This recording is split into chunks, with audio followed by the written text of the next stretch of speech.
बिस्मिल्लाहिर्रहमानिर्रहीम। दिल से दिन की बातें के मुआज़्ज़ज़ नाज़रीन, अस्सलामु अलैकुम रहमतुल्लाहि व बरकातुहू। प्यारो दोस्तों, जैसा कि आप जानते हैं आज अमेरिका का एक मशहूर शहर आग की लपेट में है। उस शहर को आग ने जलाकर खाक कर दिया। खुद को सुपर पावर कहने वाला अमेरिका उस आग को बुझा नहीं पाया। तो अमेरिका के शहर में लगे आग के ऊपर मुफ्ती सलमान अजहरी क्या कहते हैं, उनका ये बयान आइए सुनते हैं। जानते हैं वक्त का सुपर पावर जिसके पास पेट्रोल मिसाइल की कोई कमी नहीं, जो पूरी दुनिया में दादागिरी करने में मशहूर है। अमेरिका से लेकर यूरोप और न जाने कितने ममालिक एक साथ खड़े हैं। क्या कभी आप ये नहीं सोचते, हमारी आंखें तो बहती हैं, दर्द तो होता है, तकलीफ तो होती है, लेकिन प्राउड फील भी होता है कि इतने सारे कुत्ते अगर भौंक रहे हैं तो एक छोटे से इलाके के लिए महीने भर 40 दिन से जंग करके तबाह कर डाला, बम बारूद से पूरे शहर को राख कर डाला। लेकिन मेरे अजीजों, मेरी इस गुफ्तगू को याद रखना, चंद दिन आएंगे फिर देखना आप उन्हीं गज्जा के बच्चों के हाथों में परचम इस्लाम लहराता हुआ देखेंगे, और उन जालिमों के आंखों से आंखें मिलाकर बात करने वाले जवानों को पूरी दुनिया आलोचना कर रही है, तनकीद कर रही है, ये बच्चों के कातिल हैं। एक नुक्ते की बात अर्ज कर रहा हूं, हॉस्पिटल पर बम गिरा देते हैं। आपको पता है फिलिस्तीन में अभी तकरीबन 8000 बच्चे मारे गए, जिनकी उम्र 6 महीने, साल भर, 2 साल, 4 साल, 5 साल। बच्चों को कोई भी निजाम से ताल्लुक रखने वाला हो रहम की नजर से देखता, किसी भी धर्म वाला हो, लेकिन ये जालिम क्यों बच्चों को मार रहे हैं पता है? वजह सिर्फ ये है, वो खौफ सता रहा है जो इकबाल ने 100 साल पहले कहा था, सुना है कुदसियों से मैंने कि वो शेर फिर होशियार होगा। इकबाल ने कहा था, सुना है कुदसियों से मैंने, सुभान अल्लाह, बिल्कुल सही फरमाया आपने। होगा कौन सा शेर? निकल करके सहरा से जिसने उलट दिया था तख्ते रोमा को, वो शेर फिर होशियार होगा। ये इजराइली वही काम कर रहे हैं जो इनके बाप दादा फिरौनी ताकत किया करते थे। फिरौन को नजूमियों ने बताया था कि एक बच्चा पैदा होगा जो तेरी सल्तनत को हिलाक कर देगा, और इस खौफ से उसने 1 साल के अंदर 12,000 बच्चों को कत्ल कर डाला था।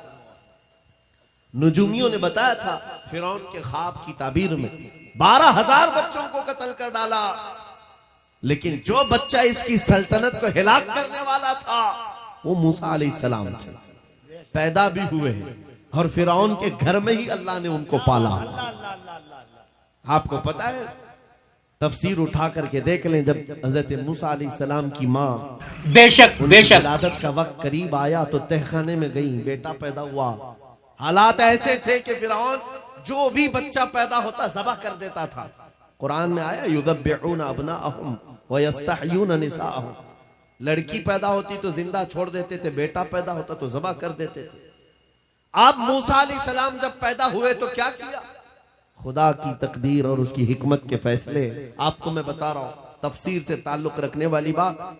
अल्लाह ताला ने मूसा अलैहिस्सलाम की माँ के दिल में ये बात डाला कि एक लकड़ी के संदूक में इनको रख करके दरिया में बहा दो, और रबतना अला कुलूब। अल्लाह ताला फरमाता है कि हमने उनके दिल को बांध दिया। मूसा की माँ को उन्होंने एक संदूक में मूसा अलैहिस्सलाम को रखा और दरिया में बहा दिया। मूसा अलैहिस्सलाम की बड़ी बहन बहते हुए संदूक का पीछा करते हुए जा रही थी, देख रही थी कहां गया है संदूक। सीधे फिरौन के बागीचे के किनारे जाकर लग गए।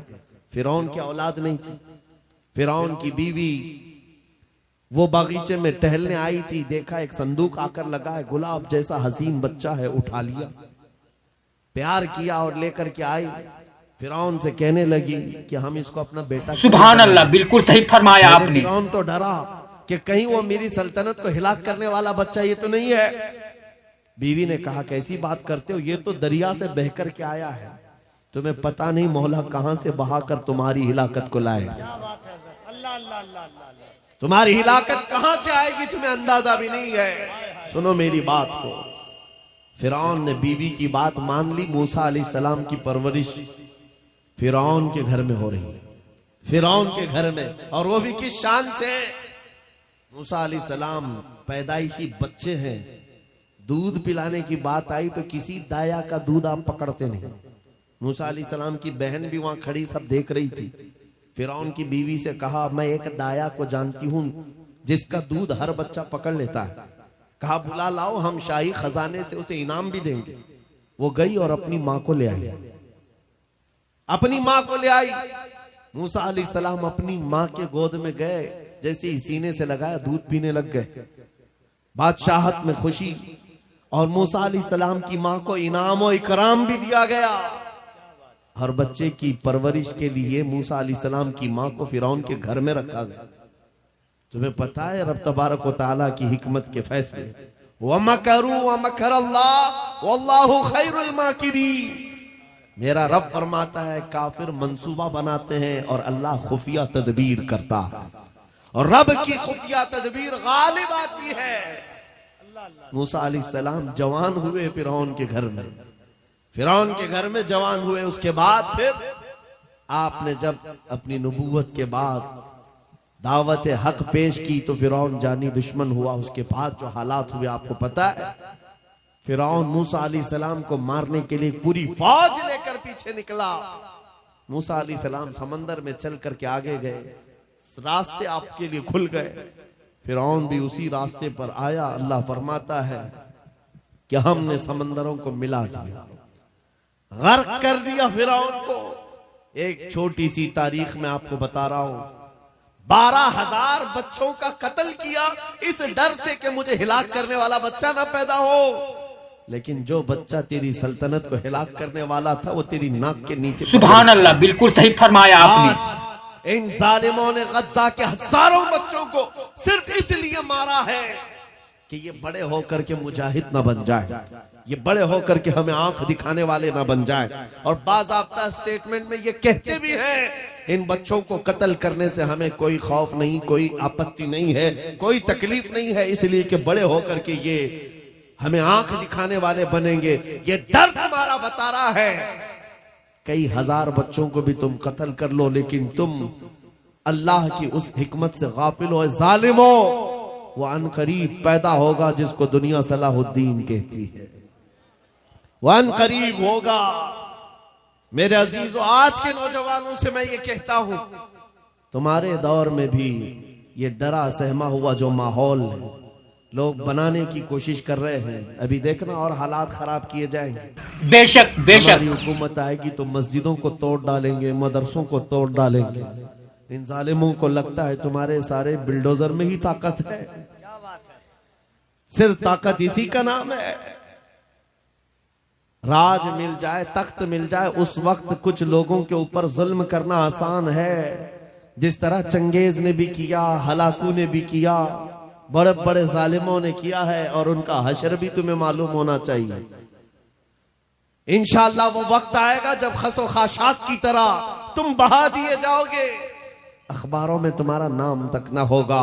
और अगर कुछ बाकी रहेगा तो क्या रहेगा? न घबराओ मुसलमानों, अभी खुदा की शान बाकी है, अभी इस्लाम जिंदा है, कुरान बाकी है। ये जालिम काफिर क्या समझते हैं जो रोज हमसे उलझते हैं? अरे अभी करबला का आखिरी मैदान बाकी है। नारे तकबीर, नारे रिसालत, मुहाफिज़े नामूसे रिसालत, मसलके आला हजरत। नौजवानों, इस यकीन और के साथ और ईमान के साथ अपनी जिंदगी को आगे बढ़ाओ। खुदारा मैं तुमसे कहता हूं, सुभान अल्लाह, बिल्कुल सही फरमाया आपने। तुम्हारे इम्तिहान का वक्त आएगा। हर उस्ताद अपने बच्चे को इम्तिहान की तैयारी करा रहा होता है। बेटा सवालात ऐसे आएंगे, टाइम इतना होगा, स्क्वाड भी होंगे, चेक करने वाले एग्जाम हॉल में बार बार आएंगे, तुम्हें देखेंगे। उस वक्त तुम खौफ से अपने हाथ में कपकपी नहीं पैदा करना, दिल को जमाना और अपना इम्तिहान मुकम्मल करना। यह हर उस्ताद अपने बच्चों को तरकीन करता रहता है। अजीज़ान गिरामी वक़ार, इस मिंबर नूर से मैं आपको इस बात की तलकीन करके जाता हूं इम्तिहान की घड़ी अनकरीब आने वाली है आपके साथ भी। और जो इम्तिहान तुम्हारा होगा वो इस्तिकामत का इम्तिहान होगा, तुम्हारे ईमान पर जमे रहने का, तुम्हारे डटे रहने का इम्तिहान होगा। देखना बहुत सारे पार्टी बदल लेंगे, बहुत सारे मसलहतों के पर्दों में छुप जाएंगे, बहुत सारे लोग किसी की धोती में पनाह ले रहे होंगे, कोई किसी की साड़ी में पनाह ले रहा होगा, लेकिन जो आशिक़ मुस्तफा है वो बढ़ चढ़ करके ये ऐलान कर रहा होगा अपना सब कुछ गुंबद खजरा कल भी था और मेरे नबी से मेरा रिश्ता कल भी था। और बस इस बात के साथ तुम्हें जमे रहना है, यकीन के साथ, एतमाद के साथ। अज़ीज़ान गिराम वक़ात, कौन सी ऐसी ताकत है, कौन सी ऐसी कुव्वत है जिसने इस्लाम को खत्म किया या खत्म करने की ताकत रखती है? अल्लाह करीम जल्ल शानुहु खुद कुरान पाक में फरमाता है, युरीदून लियुत्फिउ नूरल्लाहि बिअफ़वाहिहिम व यअबल्लाहु इल्ला अन युतिम्मा नूरह। अल्लाह फरमाता है ये जालिम अपने मुंह के फूंकों से इस्लाम के चिराग को बुझाना चाहते हैं और अल्लाह तबारक व तआला इस चिराग को मुकम्मल करके रहेगा। दीन इस्लाम, अभी आप सुन रहे थे, इस्लाम था, इस्लाम है, इसके साथ कुछ नहीं होना है, आपका इम्तिहान होना है। हमारे मरने के बाद अल्लाह ताला इस दीन की हिफाजत के लिए औरों को पैदा करेगा। वो कादिर मुतलक चाहे तो सख्त जानी दुश्मनों से भी ईमान वाले पैदा कर सकता है। हाँ, ये बात याद रखिए आप। ततारी जिन्होंने बगदाद को हिलाक करके रखा था, सुभान अल्लाह, बिल्कुल सही फरमाया आपने। उन्हीं के सीनों में ईमान की दौलत दी और वो मुहाफिज इस्लाम बन गए। हमारे दौर में भी जितने आतंक मचा रहे हैं, कल इनके बच्चे ये नारा लगाएंगे, इस्लाम था, इस्लाम है, इस्लाम रहेगा। हाँ, जितने आतंकवादी हैं सब नारा लगाएंगे इंशाअल्लाह। आप इंतजार करें इस बात का, लेकिन तुम अपने इम्तिहान में जमे रहो, डटे रहो। अगर तुमने नबी पाक सल्लल्लाहु अलैहि वसल्लम के इस दीन के साथ, इस शरीयत के साथ नाइंसाफी की, तो कल मेरे आका को क्या जवाब दोगे? कल मैदान क़यामत में तुम्हें खड़े होना है, हुजूर पाक सल्लल्लाहु तआला अलैहि वसल्लम की बारगाह में जवाब देना है। अगर मेरे आका ने पूछ लिया कि जिस वक्त मेरी शरीयत पर हमले हो रहे थे, जिस वक्त मेरे दीन को कुत्ते नोचने की कोशिश कर रहे थे, ऐ नौजवान बता तू मेरी सुन्नतों के साथ कितना अमल कर रहा था? बेशक बेशक दोगे? आका, मैं आपकी दाढ़ियां निकाल करके गटर नालियों में फेंकता था, मैं यहूदियों और ईसाइयों के तरीकों पर चलता था, क्या तुम नबी पाक को ये जवाब दोगे? आका, रात भर में गाने सुन करके सोता था, सुबह फजर की नमाज कज़ा करता था, ये जवाब दोगे? क्या जवाब दोगे? आपके पास अगर जवाब नहीं देने की ताकत है तो आज ही बदल डालो, जिंदगी बदल डालो, आज इनकलाब ले आओ। देखना, मैं अक्सर ये बातें कहता हूं ना, मैं चाकू छुरी की बात करता हूं, ये तो शायर लोग तलवार उठाने की भी बात करते हैं। हाँ, ये कहते भी हैं समझौता नहीं होगा, तलवार उठ जाएगी। मैं तो सुभान अल्लाह, अल्लाहु अकबर। अरे प्लास्टिक का ब्लेड भी रख लो तो कल को हमको आतंकवादी घोषित कर दे। बम, बारूद, बंदूक, किसी चीज की बात नहीं करता, सिर्फ इतनी बात करता हूं, नबी पाक के इश्क में मलबूस होकर तुम सिर्फ रास्तों में चलते फिरते रहोगे, तुम्हारी चलत फिरत से कई कीड़े यूं ही मर जाए। हक है, वाह वाह, बहुत खूब। हुजूर पाक की सुन्नतों में वो दम है, वो असर है, तुम्हारी चलत फिरत से कई कीड़े फना हो जाए। बात सुभान अल्लाह, बिल्कुल सही फरमाया आपने। क्या गिरी मेरे खस्ता मकान की, लोगों ने आने जाने का रास्ता बना लिया। होता यही है, कोई पुराना घर गिर जाए ना, लोग इधर से उधर आने का रास्ता बना लेते हैं। आज हमारी जमात के अंदर इंतशार हुआ, नौजवानों में आवारगी आ गई, तो हर कुत्ता हमको ही टारगेट करने लग गया, हर कुत्ता हमें ही भौंकने लग गया। मेरे अजीजों, शिद्दत से आज उस सलाहुद्दीन अय्यूबी की बात याद आती है। क्या आपको पता है, उनका दौर ऐसा है कि यहूदी माएं, ईसाई माएं अपने बच्चों को थपकियां देकर सुलाती थी, कहती बेटा सो जा, नहीं तो सलाहुद्दीन आ जाएगा। हालांकि जुल्म से कोई तख्त नहीं बिछाया था, सुन्नते मुस्तफा का रौब ऐसा कायम था। हुजूर के इश्क का रौब कायम था, जिसकी वजह से पूरी दुनिया में उनकी तूती बोलती थी। आज करोड़ों की तादाद में है, करोड़ों की तादाद में जालिम हमें आंख दिखा रहे हैं। हमारे बच्चों का कत्ले आम, हमारी औरतों की इज्जतें नीलाम, हमारी गर्दनों पर राज, और बगैर किसी खौफ के शायर इस्लाम पर भौंकना आज की आदत सी बन गई। नौजवानों, तुम्हारे अंदर अगर ज़मीर बेदार है, गैरत मौजूद है, तो अपने आप को बदल डालो। जवाब देने का एक वक्त आएगा, इंशाअल्लाह वक्त आएगा जवाब देने का। लेकिन पहले मैं आपसे सिर्फ इतनी इल्तिमास करता हूं कि अपने आप को बदल लो। कल को हमारे पास फख्र होगा, फख्र के साथ किसी मैदान में उतरेंगे, वो तुम्हारे होलियों को ऊपर से नीचे देखते रहे और पूछते रहे ये कौन सी मखलूक है, ये कहां से आई हुई जमात है, तो हम सीना तान करके कहेंगे ये मोहम्मद अरबी के शेरों की जमात है। वक्त आज क्या हम दिखाएं लोगों को? गुटखा खाने वाले लोग दिखाएंगे। अल्लाह अकबर, अल्लाह। हम नौजवानों को बालियां पहने हुए, हाथों में चूड़ियां पहने हुए, चोटियां डाले हुए, जीन्स फटी हुई, अल्लाह अल्लाह। और बालों में दाढ़ियों में डिजाइन किए हुए ये नौजवान ला करके हम खड़ा करेंगे। मेरे अजीजों, दुनिया के ऊपर अगर है सुभान अल्लाह, बिल्कुल सही फरमाया आपने। मुस्तफा से होती, हुजूर के गुलामों से होती है।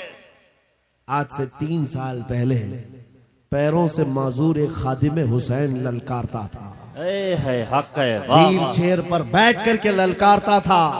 अरे सफेद दाढ़ी हो चुकी, उम्र काफी है, सफेद दाढ़ी, पैरों में माजूरी, लेकिन पूरी दुनिया में ऐसी हैबत तारी कि यूरोप की जमीन भी हिलती नजर आए। हॉलैंड की पार्लियामेंट में बाज़ाब्ता उनको लेकर कहा जाए ये आदमी मोस्ट डेंजरस है, बहुत ज्यादा डेंजर है। हम सोचते हैं ये तो पैरों से माजूर सफेद दाढ़ी वाला व्हील चेयर पर बैठा हुआ तुम्हारे लिए कैसे डेंजर हो गया? तुम्हारे पास तो बहुत बड़े बड़े मिसाइल, एटम बम है, सब कुछ है। पता ये चला कि रब तबारक व तआला जो हैबत डालता है, बेशक बेशक मुस्तफा की हैबत डालता है। हक है, बेशक। नबी पाक की सुन्नतों पर आमिल।